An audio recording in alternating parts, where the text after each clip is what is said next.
안녕하세요. 경주시 황성공원 천연 맨발길입니다. 황토흙을 보충을 많이 해서 지금 촉촉하고 말랑말랑합니다.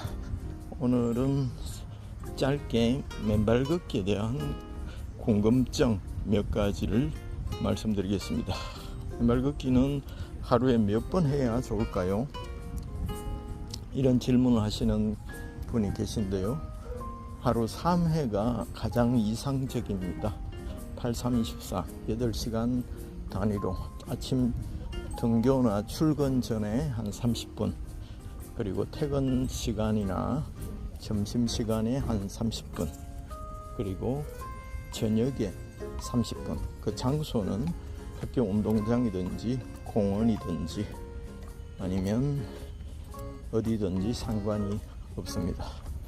그래서 맨발 걷기를 다다익선입니다. 많이 할수록 좋습니다. 여러 번 할수록, 왜냐하면 우리 몸에 밤새 활성산소가 이렇게 꽉 차기 때문에 아침에 스트레스 지수도 확 낮추고, 그리고 우리 몸의 활성산소도 중화시키는 효과가 있기 때문에 아침을 활기차게 시작하시려면 출근 전 맨발 걷기 꼭 권장해 드리겠습니다. 그리고 어떤 땅을 걸어야 할까요? 이렇게 질문하는 분들이 계신데요. 어떤 땅이든 좋은데 가장 자주 가까이 접근할 수 있는 장소면 제일 좋습니다. 특히 이제 학교 운동장은 장점이 안전합니다. 그리고 유리 조각이나 또 돌이나 이런 것들이 없이 또 학생들이 자유롭게 운동할 수 있도록 항상 관리를 하기 때문에 특히 안전하고, 또 마사토나 모래 알갱이가 두뇌 건강에 참 좋습니다. 지압에 물론 좋고요. 지압이 된다는 것은 우리 몸의 혈액순환이 왕성하게 된다는 것이니까, 만성 피로가 있는 분들은 학교 운동장 굉장히 지압 효과가 좋으니까, 또 발바닥에 각 부위가 각 기관과 장기에 연결이 되어서 시원한 느낌이 드니까, 또 만성 피로 있으신 분들 꼭 그렇게 학교 운동장 걸으셔도 좋겠습니다. 그리고 황토길입니다. 보시다시피 여기는 황토인데요. 황토는 유익한 미생물들이 참 많습니다. 그래서 우리 몸의 면역력을 기르는데 상당히 좋습니다. 그리고 황토의 고유의 질감이 따뜻하고 촉촉한 느낌이 들기 때문에 기분 좋게 하고, 맨발 걷기에 대한 좋은 기억이 머릿속에 저장이 됩니다. 그래서 행복감이 스르르 밀려오는 장점이 있습니다. 단 황토는 비에 젖거나 이렇게 하면, 완전히 물렁물렁해지면 발이 푹푹 빠질 정도로면 안전하지만, 어설프게 비가 살짝 오거나 할 때 표면만 살짝 흐물흐물해질 때, 그때가 제일 위험합니다. 그때는 특히 안전에 유의하시면 좋겠습니다. 세 번째는 산길입니다. 산길에는 제가 특히 선호하는 산은 백률사에서 올라가는 소금강산 지구 굴불사지 탐방로입니다.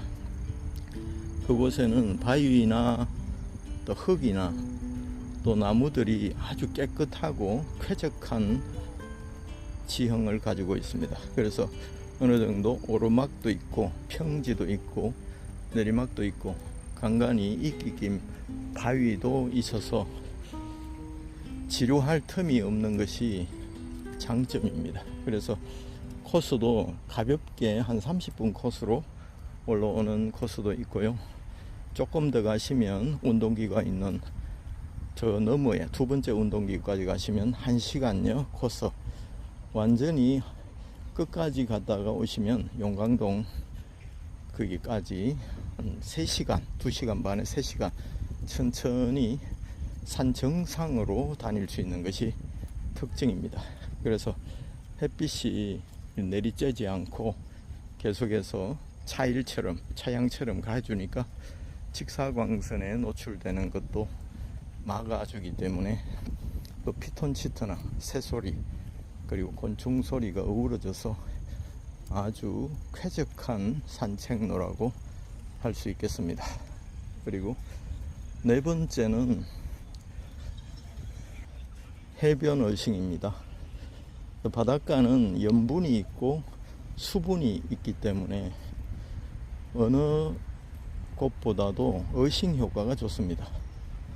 그리고 모래사장은 발이 푹푹 빠지기 때문에 발가락 지간이라 아주 사이사이에 모래 알갱이들이 들어갔다가 나왔다가 하면서 자극되지 않는 부분들이 자극이 많이 됩니다. 그리고 근골격계 운동량도 상당하고요. 무엇보다도 맨발 걷기 3대 효과 중에 지압, 발가락 및 발바닥 아치 효과, 세 번째 어싱 효과가 특별합니다. 그래서 슈퍼 어싱이라고도 하는데요.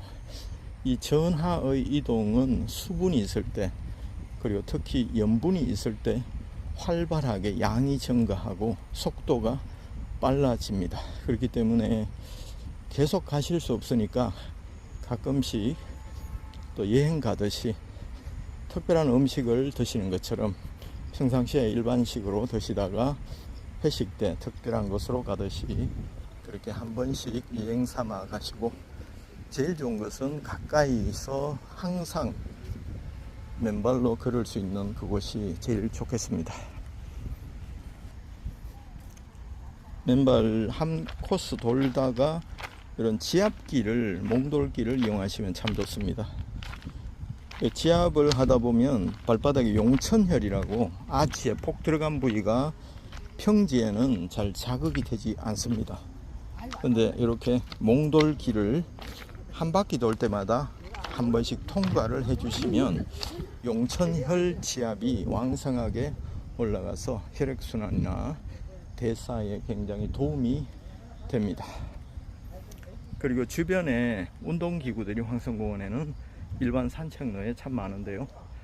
또 적절한 스트레칭, 그리고 허리 돌리기, 또 거꾸리, 또 철봉 매달리기, 이런 것들을 조금씩 병행하시면 직립보행으로 생긴 맨발 걷기, 근골 걷기의 부작용을 최소화하고 부드러운 몸으로 맨발 걷기를 오랫동안 즐기실 수가 있다는 것 꼭 기억하시길 바랐습니다.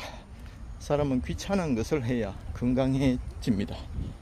귀찮은 것을 끊임없이 해야, 또 남들은 귀찮아서 하지 않는 것들을 꾸준히 하는 사람이 결국에는 최고의 자리에 오르실 수 있거든요. 그래서 건강도 조금 귀찮지만 귀찮은 것이 좋은 것이다, 이런 관념을 딱 습관으로 가지시면 좋겠습니다. 음식도 달고 짜고 이런 것이 맛은 있잖아요. 하지만 싱겁고 또 쓰고 신나물 같은 거는 별로 맛이 없잖아요. 그러나 그런 음식이 오히려 건강에는 좋은 것이 훨씬 많으니까 또 귀찮은 것을 하자, 그렇게 귀찮은 것이 좋은 것이다, 이렇게 한번 습관을 들여보시면 어떨까 싶습니다. 그리고 맨발 걷기 주의사항 몇 가지 말씀드리겠습니다. 특히 낯선 풀숲으로는 절대로 들어가지 마시길 바라겠습니다. 특히 이제 가을이 시작되면 독충이 많습니다. 파충류도 있고요. 또 그런 것들을 각별히 위험한 곳에 굳이 맨발로 들어가면 또 건강하려다가 오히려 큰 손해를 보는 수가 있으니까 그 부분은 또 용기가 필요 없을 것 같습니다. 절제가 필요합니다.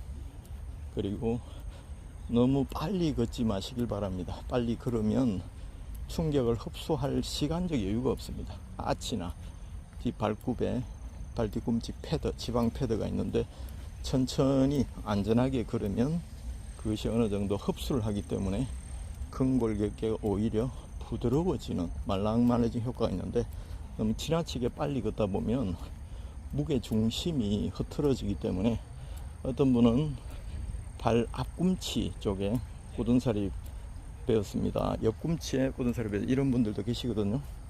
그래서 천천히 무게 중심을 이동하시고 특히 이제 섰을 때 귀가 어깨 중심에 올라오도록 그렇게 조절을 하시면 되겠습니다. 그래서 맨발 걷기 하시면서 신발로 인해서 신발을 보면 한쪽이 다른 경우가 있잖아요.